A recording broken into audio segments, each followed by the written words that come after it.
वज़ीर आज़म के मुशीर राना सनाउल्लाह ने वाज़ेह किया है कि बानी पीटीआई जब तक सियासतदानों से गुफ्तगू नहीं करेंगे मसला हल नहीं होगा। बलोचिस्तान में पीटीआई स्टेक होल्डर नहीं, बावर कराया कि एहतजाज करना हर सियासी जमात का हक है।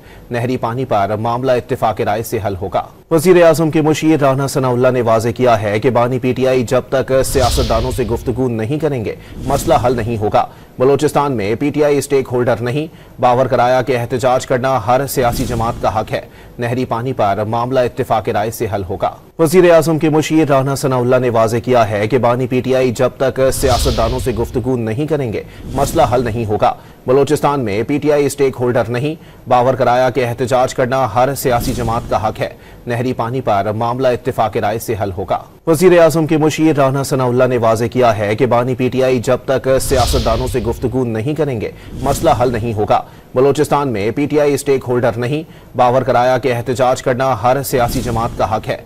नहरी पानी पर मामला इत्तेफाक राय से हल होगा।